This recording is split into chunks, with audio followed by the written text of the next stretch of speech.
క్రీస్తునందు ప్రేమైన క్రైస్తవేతర సమాజానికి మరియు శివశక్తి సభ్యులందరికీ, శివశక్తి ఆర్గనైజర్ కరుణాకర్ సుగుణకు లోకరక్షకుడైన క్రీస్తు పేరట నా శుభములు తెలియజేస్తున్నాను.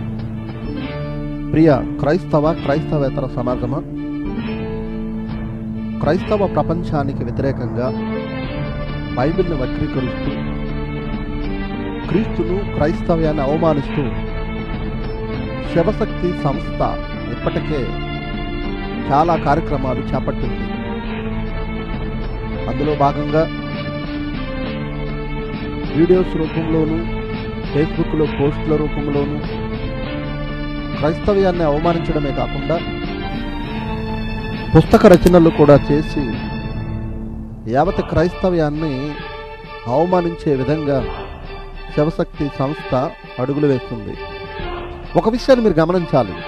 ఈరోజు రంజిత్ ఓపిరి గారు అనే ఆయన హైందవ క్రైస్తవం అనే పుస్తకాన్ని రాశారు. ఆ పుస్తకంలోని విషయాలు వేదాలను తప్పుపడుతూ ఆయన ఏమి వాక్యాలు లేదా ఆయన రచన చేయలేదు, వేదాలను తప్పుపట్టే పని చేయలేదు. ఇదిగో యేసుక్రీస్తు అనబడే ఆయన లక్షణాలు వేదాల్లో ఉన్నాయంటే ఆయన పుస్తకం రాశాడు. తప్పు పట్టకుండా కొన్ని విషయాలు ప్రస్తావించి పుస్తకం రాసినందుకే మీకు చాలా బాధగా ఉంది కదా, నొప్పిగా ఉంది కదా, దాని మీద డిబేట్లు అంటూ ఆహ్వానించారు కదా, ఎంతో రచ్చరచ్చ చేశారు కదా, శివశక్తి సభ్యులు పోస్టర్లు రిలీజ్ చేశారు కదా, రంజిత్ ఓపిరి గారి మీద బురద జల్లారు కదా, రంజిత్ ఓపిరి గారిని తోలనాడారు కదా. ఎందుకంత మీకు ఆవేశం, ఎందుకంత మీకు ఆవేదన, ఎందుకంత అక్కసు అంటే మీ గ్రంథాలను ఉన్న విషయాలు ఏవో చూపించేసరికి మీకు బాధ వచ్చింది కదా. తప్పని చెప్పకుండానే ఇదిగో ఈ విషయాలు క్రీస్తుకి సరిపోతున్నాయని చెప్పినందుకు మీకు అంత బాధ వచ్చినప్పుడు, బైబిల్లోని విషయాలు వక్రీకరించి మేము తెలుసుకున్నవి, మేము నేర్చుకున్నవి కాదంటూ ఒక హైందవ ధర్మ ప్రచారకుడిగా కనీసం బైబిల్లో వానమాలు రాని నీవు, బైబిల్లో ఏమాత్రం బైబిల్ చదివే విధానం తెలియని నీవు, బైబిల్లో ఏమాత్రం అవగాహన లేని నీవు వక్రీకరించి పుస్తకాలు రాసినప్పుడు మాకెంత రోషం వస్తుందో ఆలోచించు, మాకెంత ఆవేదన ఉంటుందో ఆలోచించు, మాకెంత ఆవేశం ఉంటుందో ఆలోచించండి. క్రైస్తవ హైందవ సహోదరులారా, ముఖ్యంగా శివశక్తి సభ్యులారా, మరలా ఇదిగో ఈ పుస్తకం రాశారు. నిజంగా కరుణాకర్ సుగ్గున ఈ పుస్తకం రాసిన నీవు దీని విడుదల బహిరంగ వేదికపై ప్రజల మధ్య చేసుంటే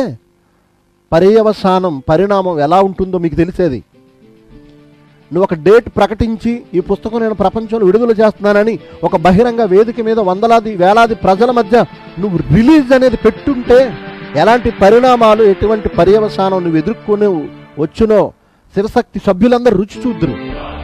కానీ దొంగషాటుగా గదిలో కూర్చుని క్రీస్తు అనిబడే ఒక రూపం ముందు నేను అతనికి అంకితం చేస్తున్నానంటే ఈ పుస్తకాన్ని, క్రీస్తుకు వ్యతిరేకంగా రాసిన పుస్తకాన్ని క్రీస్తు చిత్రపటం దగ్గర నువ్వు నిర్ణయించావంటే, లేదా అక్కడ పెట్టి విడుదల చేశానని చెప్పావంటే అప్పుడే అర్థమైపోయింది నీ దొంగ బుద్ధి, అప్పుడే అర్థమైపోయింది నీ దుర్బుద్ధి.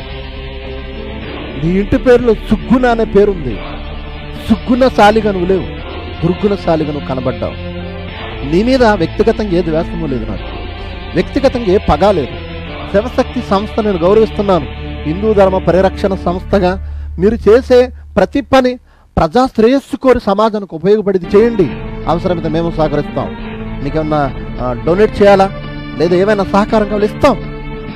మాకు ఆ మనసు ఉంది. నేను మొదటిసారి మిమ్మల్ని ఛాలెంజ్ చేసినప్పుడు ఈ పుస్తకం నేను చదవలేదు. అయినా నా బైబిల్ మీద నాకు నమ్మకం ఉంది, నా ప్రభువు మీద నాకు విశ్వాసం ఉంది. బైబిల్ వాస్తవం, సత్యము, ఎప్పటికైనా బైబిలే గెలిచేది నిలిచేదని నేను నమ్మి ఆ రోజు నువ్వు రాసిన పుస్తకం చదవకుండా నేను ఛాలెంజ్ చేశాను. కరుణాకర్ సుగ్గున ఆ రాత్రే నాకు ఈ పుస్తకం అందింది. ఇది చదవడానికి రోజుల తరబడి కూర్చోవలసిన అవసరం లేదు. నాకు ఒక 2 hours చాలు.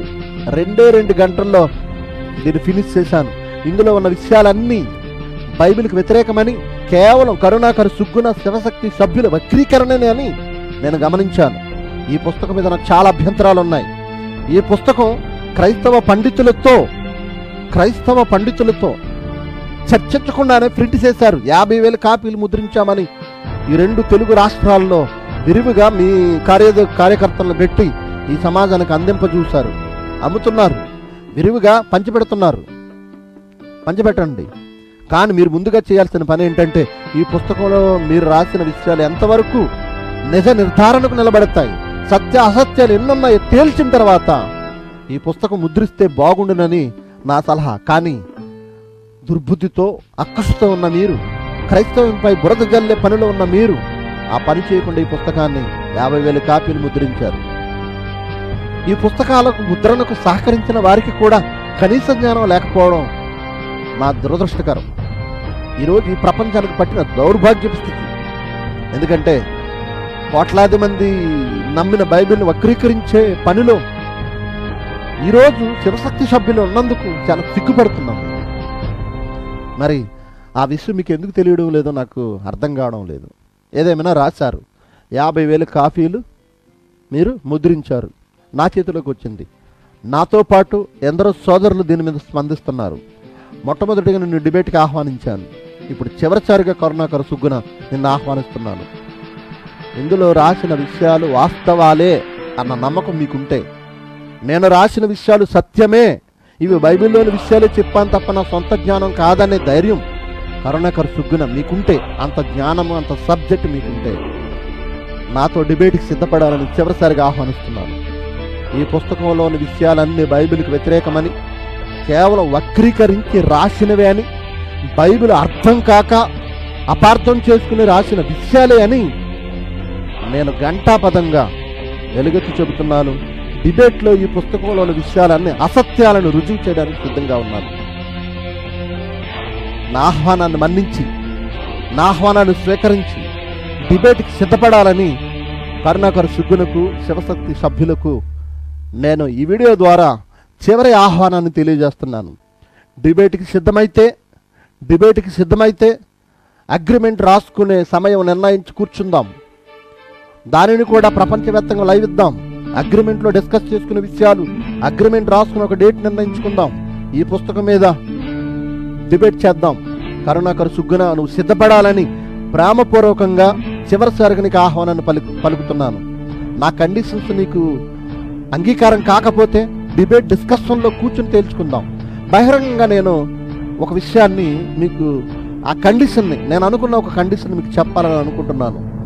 ఓడిపోయిన వారు గెలిచిన వారి నమ్మకాలలోనికి మారిపోవాలి అన్నది రాజ్యాంగ విరుద్ధం అంటున్నారు. ఇది ఏమాత్రం రాజ్యాంగ విరుద్ధం కాదు. అంగీకారం ముందుగానే రాసుకుని ఓడిన వారు గెలిచిన వారి నమ్మకాల్లోనికి మారిపోవడం ఇది రాజ్యాంగ విరుద్ధమేమీ కాదు. ఒకవేళ ఓడిపోతారనే భయంతో మీరు రాజ్యాంగ విరుద్ధమని తప్పించుకుంటున్నారో, లేదా ఆ పుట్ట సురేంద్రబాబు లాంటి వ్యక్తి మీకు ఇలాంటి విషయాలు ఇంజెక్ట్ చేశారో నాకైతే తెలియదు.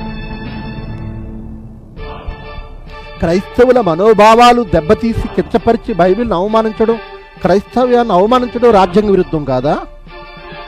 ఎలాంటి విషయాలు పుట్టా సురేంద్రబాబు గారికి కనబడడం లేదా, అనిపించడం లేదా? డిబేట్కి రా, తాడోపేడో తేల్చుకుందాం, ఓడిన వారు గెలిచిన వారి నమ్మకాల్లోకి మారిపోదామంటే రాజ్యాంగ విరుద్ధమా?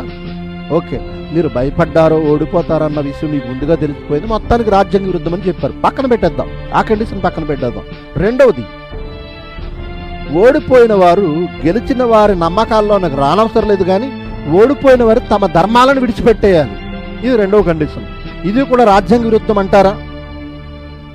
ఇక మూడవ కండిషన్ చెప్పనా, దీనికి మీరు అగ్రి అవుతారని నేను అనుకుంటున్నాను. కరుణాకర్ సుగ్గున ఓడిపోతే ఈ పుస్తకంలో ఉన్న విషయాలు సత్యమే అని నిరూపించలేకపోతే డిబేట్లో క్రైస్తవ సమాజానికి క్షమాపణ చెప్పి, ఇప్పటి వరకు ముందుగా రాసిన బైబిల్ ప్రచారకులు దాచిపెడుతున్న బైబిల్ దేవుని నిజ స్వరూప స్వభావాలు అనే పుస్తకాన్ని, ఈ పుస్తకాన్ని ప్రతులు నిలిపివేసి తగలబెట్టగలరా? జాగ్రత్తగా నాలు మరోసారి చెప్తున్నాను. కరుణాకర్ తాను రాసిన పుస్తకంలోని విషయాలు అసత్యమని, బైబిల్కి వ్యతిరేకమని నేను నిరూపిస్తే, అతడు ఓడిపోతే క్రైస్తవ్యానికి క్షమాపణ చెప్పి ఈ పుస్తక ముద్రణలు లేదా ఇప్పటివరకు విడుదలైన పుస్తకాలు తగలబెట్టి క్రైస్తవ సమాజానికి క్షమాపణ చెప్పి ఇక మీద బైబిల్ గురించి ఎప్పుడూ మాట్లాడకుండా ఉంటాడా? ఇక నేను ఓడిపోతే బైబిల్ ప్రచారకులు దాచిపెడుతున్న బైబిల్ దేవుని నిజ స్వరూప స్వభావం అనే పుస్తకం కానీ, ఈ పుస్తకం కానీ 50,000 ముద్రించి నేనే పంచుతా క్రైస్ట్ గోస్పెల్ టీమ్ ఇండియా తరపున. సమానమైన కండిషన్. నీవు నీ ధర్మం విడిచిపెట్టేన అవసరం లేదు, నేను నా ధర్మం విడిచిపెట్టేన అవసరం లేదు. సమానమైన కండిషన్. ఇదిగో బైబిల్పై అక్కసుతో బురద జల్లింది నీవు. కరుణాకర్ సుగ్గున శివశక్తి సభ్యులు మీరు గమనించాలి.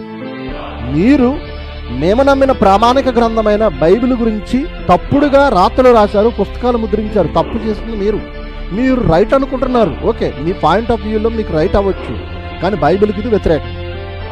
బైబిల్ని బట్టి చూస్తే మీరు చేసింది తప్పు. మీరు ఒప్పుకోనంటారా?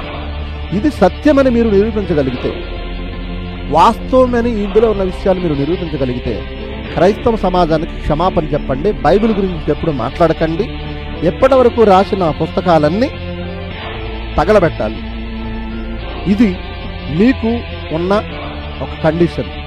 ఇక నేను ఓడిపోతే కరుణాకర్ సుగ్గున మేధావి, అతడు బైబిల్లో ఉన్న విషయాలే చెప్పాడు అని నేను ముందు మాట రాస్తూ క్రొత్తగా ఈ 2 పుస్తకాలు కలిసి నేను ముద్రించి 50,000 కాపీలు పంచుతా. ఈ కండిషన్ కూడా నీకు నచ్చలేదా? అయితే డిబేట్ డిస్కషన్లో ఏ కండిషన్స్ పెట్టుకుందామో మాట్లాడుకుందాం. నువ్వు భయపడే విషయాలు, నా కండిషన్లు ఏమన్నా ఉంటే మార్చేసుకుందాం. లేదా ఇరువురికి ఆమోదయోగ్యంగా లేని విషయాలు ఏమన్నా నా కండిషన్లో ఉంటే మార్చుకుందాం. మొత్తానికి సత్యాసత్యాలు తేలాలి. కరుణాకర్ సుగ్గున ఈ విషయంలో ఇది బైబిల్కి వ్యతిరేకమని నిరూపించడానికి, ఈ పుస్తకం తప్పు అని చెప్పడానికి, బైబిల్ని బట్టి నిరూపించడానికి నేను సిద్ధంగా ఉన్నాను. నువ్వు రాసిన పుస్తకంలోని విషయాలు సత్యమని నిరూపించే ధైర్యము, సత్తా, సబ్జెక్టు నీకుందా? ఉంటే అగ్రిమెంట్లో కూర్చుందాం. ఎప్పుడో చెప్పు. శివశక్తి సభ్యులు సహోదరులు చైతన్య గారు, కళ్యాణ్ కుమార్ గారు, ద గ్రేట్ సత్యాన్వేషి పుట్టా సురేంద్రబాబు గారు, మీరు ఈ విషయాన్ని ముఖ్యంగా భాస్కర్ కిల్లి, మాటికి మొబైల్ ముందు పెట్టుకుని క్రైస్తవుల మీద విరుచుకు పడుతున్న భాస్కర్ కిల్లి గారు, మీరందరూ ఆలోచించి ఒక చక్కటి నిర్ణయాన్ని తీసుకుని కరుణాకర్ సుగ్గునను డిబేట్కి ఒప్పించండి. ఇప్పటి వరకు నేను మాట్లాడిన మాటలకు ఏమైనా నొప్పి తగిలిందా? డిబేట్ డిస్కషన్లో కూర్చొని తేల్చేసుకుందాం. ఇదిగో మీ మాటలు మాకు అభ్యంతరంగా ఉన్నాయి, వెనక్కి తీసుకోండి అని మీరు మాట్లాడండి, రిక్వెస్ట్ చేయండి, నేను తీసుకుంటాను వెనక్కి. నాకు వ్యక్తిగతంగా మీ మీద ఏమీ ద్వేషము, పగ, కక్షలేమీ లేవు. భారతీయులుగా మిమ్మల్ని నేను గౌరవిస్తున్నాను, భారతదేశంలో ఉన్న సహోదరులుగా మిమ్మల్ని నేను ప్రేమిస్తున్నాను. కానీ బైబిల్కి వ్యతిరేకంగా రాసిన ఈ పుస్తకాలను బట్టి మీ మీద ఒక క్రైస్తవ సేవకులుగా కోప్పడుతున్నాను, నా ఆవేదన వ్యక్తం చేస్తున్నాను, ఆవేశాన్ని చూపిస్తున్నాను. నేను నమ్మిన గ్రంథాన్ని తప్పుపట్టినందుకు నాకున్న బాధ ఇది. చెప్పొద్దంటారా? మాట్లాడొద్దంటారా?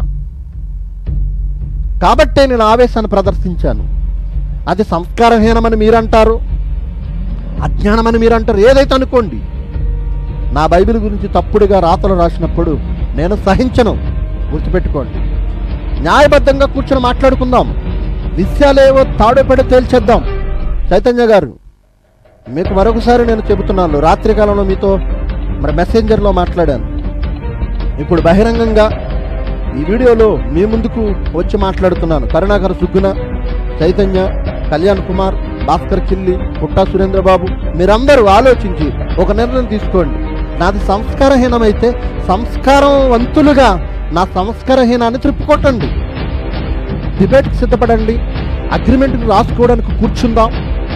విషయాలు ఏది వాస్తవమో ఆమోదయోగ్యమో ఇరువురికి అగ్రిమెంట్ రాసుకుందాం. దాని ప్రకారంగా ఈ ఆగస్టు నెలలోనే డిబేట్ డేట్ నిర్ణయిద్దాం. సిద్ధపడండి. శివశక్తి సభ్యులు, ముఖ్యంగా కరుణాకర్ సుగ్గున, నేను చెప్పిన చైతన్య గారు, కళ్యాణ్ కుమార్, భాస్కర్ కిల్లి, పుట్ట సురేంద్రబాబు, మీరందరూ డిబేట్కి సిద్ధపడాలని, కరుణాకర్ సుగ్గునను ఒప్పించి ముందు నిలబెట్టాలని, డిబేట్ డిస్కషన్ అగ్రిమెంట్ చేసుకునే డిస్కషన్లో మనమందరం అతి త్వరలో వితిన్ 10 daysలో మనం కూర్చునేలాగా మీరు ఆలోచించాలని చివరిసారిగా ఈ డిబేట్ ఆహ్వానాన్ని తెలియజేస్తూ నా మాటలు ముగిస్తున్నాను. ఎప్పటికీ నా విజయాన్ని కాంక్షిస్తూ మీరు డిబేట్కి ఒప్పుకుంటారని ఆశిస్తూ సెలవు తీసుకుంటున్నాను.